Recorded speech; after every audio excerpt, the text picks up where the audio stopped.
모든 끝은 새로운 시작이다. 할머니는 습관처럼 말했다. 그 말이 이토록 시린 현실이 될 줄이야. 한지우 28. 한때 별빛 연대기라는 판타지 웹툰으로 반짝였던 이름은 이제 액정 타블렛 위에 쌓인 먼지처럼 희미했다. 슬럼프였다. 3년차에 접어든 지지독한 슬럼프는 마감 압박과 생활고라는 현실적인 무게로 그녀의 어깨를 짓눌렀다. 연남동 반지하 작업실의 공기는 늘 차갑고 축축했다. 햇빛 한 줌 제대로 들지 않는 공간은 꼭 그녀의 심리 상태를 대변하는 듯했다. 유일한 가족이었던 할머니의 두 번째 기일이 코앞이었다. 할머니의 부재는 검은 잉크처럼 지우의 일상에 번져나갔고 그 얼룩은 시간이 지날수록 더욱 선명해졌다. 그녀의 빈자리는 지독한 우울감으로 채워졌다. 지우야, 괜찮아? 얼굴이 반쪽이야. 화면 너머로 오랜 친구이자 웹툰 플랫폼 PD인 박서준의 걱정 어린 목소리가 들려왔다. 그의 따뜻한 격려조차 지금의 지우에게는 공허한 메아리일 뿐이었다. 재능 같은 거 다 소모품이야, 오빠. 난 이제 빈 껍데기라고. 자조적인 목소리가 갈라져 나왔다. 자괴감은 끈적한 늪처럼 그녀를 삼키려 들었다. 할머니 기일 전날 밤이었다. 창밖은 마치 지우의 마음을 대변하듯 거센 비를 쏟아내고 있었다. 답답함을 이기지 못한 지우는 우산도 없이 작업실을 뛰쳐나왔다.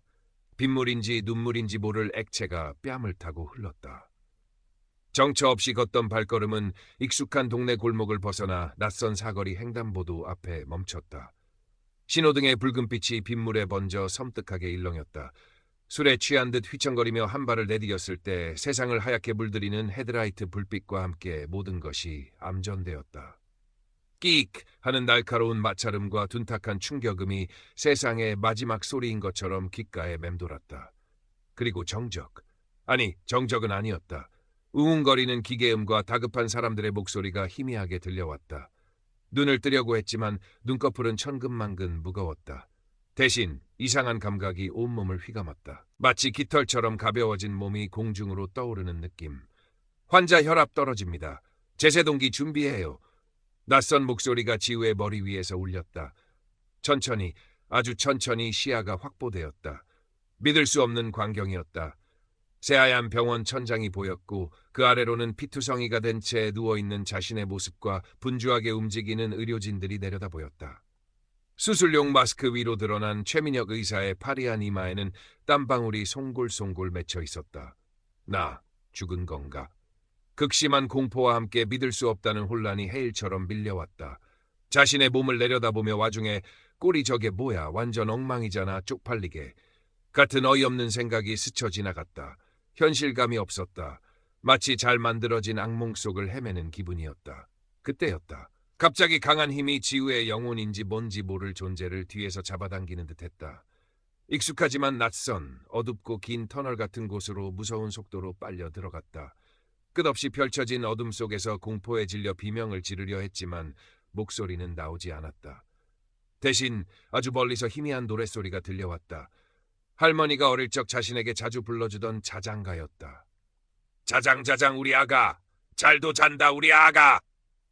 그 다정한 노랫가락은 칠흑 같은 공포 속에서 한 줄기 가느다란 빛처럼 느껴졌다. 터널의 끝은 예상치 못한 풍경으로 이어졌다. 빛바랜 사진첩 속 한 장면처럼 아련하고 따스한 느낌의 정원이었다. 할머니와 함께 살던 시골집 마당 같기도 했고 처음 할머니에게 칭찬받으며 그림을 그렸던 뒷산의 풍경 같기도 했다. 그곳에 젊은 시절의 할머니가 환한 미소로 서 있었다.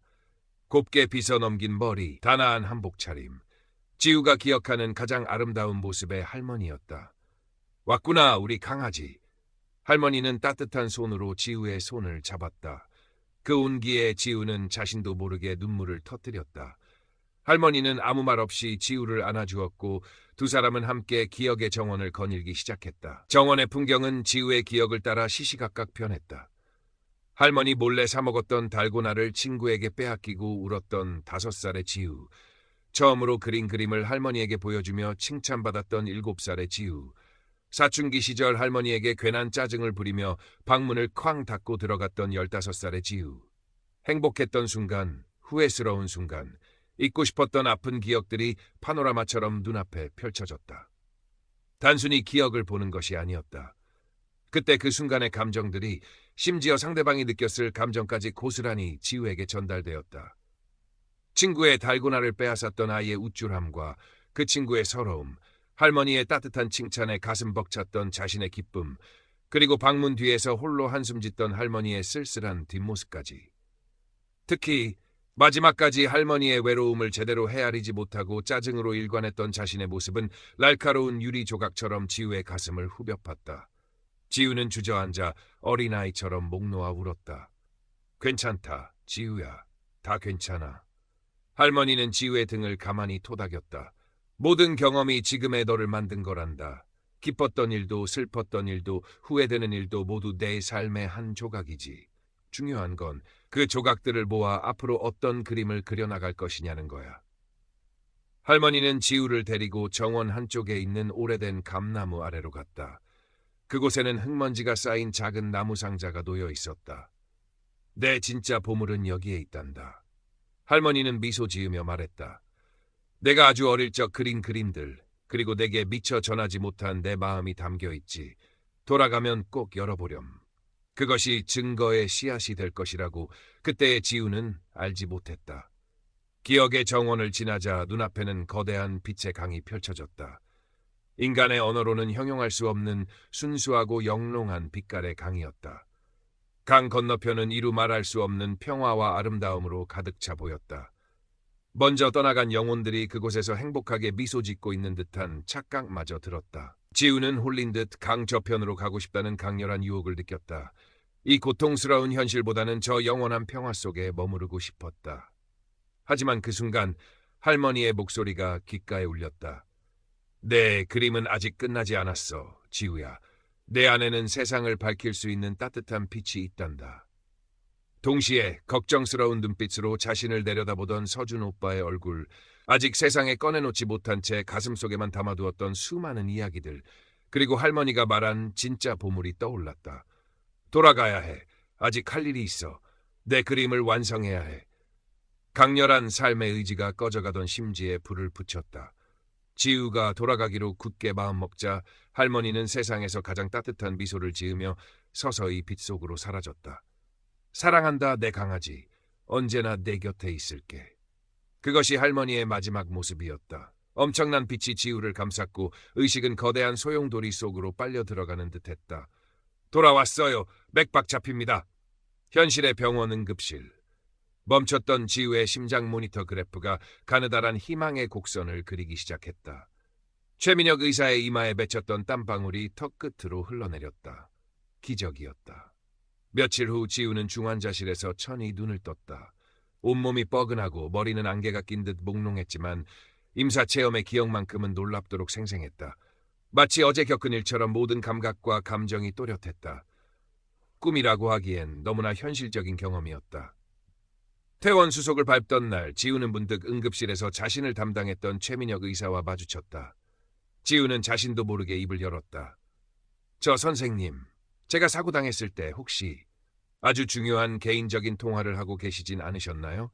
아니면 병원으로 엄청 급하게 달려오시던 중이라거나. 최민혁 의사는 의아한 표정으로 지우를 바라보았다.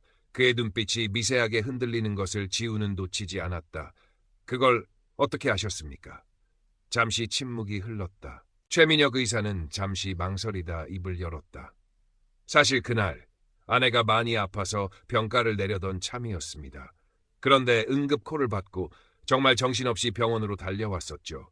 오는 내내 아내 걱정에 제대로 운전을 했는지도 모르겠습니다. 지우의 심장이 세차게 뛰었다. 임사체험 중 병원 복도에서 재킷 차림으로 황급히 뛰어들어오던 한 남자의 모습, 그리고 그의 머릿속을 스쳐 지나가던 빨리, 조금만 더 빨리라는 절박한 생각, 그 모든 것이 최민혁 의사의 증언과 정확히 일치했다. 이것은 환상이 아니었다. 집으로 돌아온 지우는 곧장 할머니가 알려준 옛집 창고로 향했다. 먼지가 뽀얗게 쌓인 창고 구석, 낡은 뒤주 아래에서 정말로 작은 나무 상자가 나왔다. 떨리는 손으로 상자를 열자 빛바랜 크레파스로 그린 어릴 적 그림들과 삐뚤빼뚤한 글씨로 적힌 낡은 일기장, 그리고 맨 아래에는 노란색 편지 봉투 하나가 놓여 있었다. 사랑하는 내 손녀 지우에게. 할머니의 익숙한 글씨체였다. 내 안의 별빛을 의심하지 말거라, 아가야. 내 그림은 세상에서 가장 따뜻한 빛이란다. 할미는 언제나 내 곁에서 응원하고 있음을 잊지 말아라. 그리고 혹여 길을 잃거든 이 할미의 목소리를 기억하렴. 언제나 내 편이란다. 편지를 다 읽기도 전에 지우의 눈에서는 뜨거운 눈물이 왈칵 쏟아졌다. 할머니의 변함없는 사랑과 지지. 그것은 그 어떤 말보다 강력한 증거였고 지친 영혼을 어루만지는 따뜻한 위로였다. 상실감으로 텅 비었던 가슴 한구석이 서서히 온기로 채워지는 것을 느꼈다. 그날 이후 지우는 변했다. 더 이상 과거의 슬럼프에 얽매이지 않았다. 그녀는 자신의 특별한 경험을 바탕으로 새로운 웹툰을 구상하기 시작했다. 제목은 기억의 정원. 어둡고 차가웠던 이전 작품들과는 달리 따뜻한 색감과 깊이 있는 성찰, 그리고 인간에 대한 애정이 담긴 이야기였다. 임사체험에서 느꼈던 감정들, 할머니와의 대화, 삶의 회고 속에서 깨달았던 가치들이 고스란히 작품 속에 녹아들었다. 박서준 PD는 지우의 변화와 새로운 작품의 놀라움을 금치 못했다. 냉소적이고 불안정했던 지우는 온데간데 없고 차분하지만 단단한 눈빛으로 자신의 이야기를 펼쳐내는 지우가 그곳에 있었다. 지우야, 이건 정말 대단해. 내 안에 이런 이야기가 숨겨져 있었다니.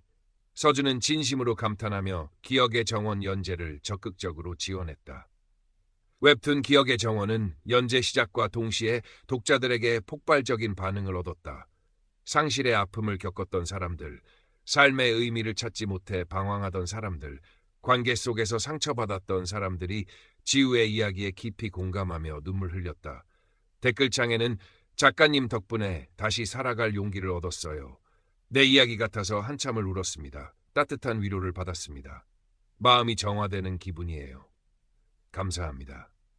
같은 진심 어린 감사의 글들이 넘쳐났다. 지우의 그림은 할머니의 말처럼 정말로 사람들에게 빛을 선물하고 있었다. 더 이상 지우의 작업실은 어둡고 냉랭하지 않았다. 창문으로는 따스한 햇살이 쏟아졌고 그 햇살 아래에서 지우는 평온한 미소로 다음 화의 그림을 그려나갔다. 그녀의 얼굴에는 과거의 상처를 넘어선 강인함과 세상에 대한 따뜻한 애정이 어려 있었다. 몇 달 후 기억의 정원은 단행본으로 출간되었고 출간 기념 사인회가 열렸다. 수많은 독자들이 지우를 보기 위해 길게 줄을 섰다. 한 소녀가 떨리는 목소리로 지우에게 말했다. 작가님, 저도 할머니를 얼마 전에 떠나보냈어요. 작가님 웹툰을 보면서 정말 많이 울고 또 많이 위로받았어요.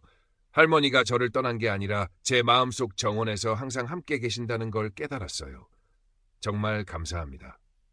소녀의 눈에는 진심 어린 감사가 담겨 있었다. 지우는 소녀의 손을 따뜻하게 잡아주며 미소 지었다. 고마워요. 당신의 마음속 정원도 분명 아름다운 꽃들로 가득할 거예요.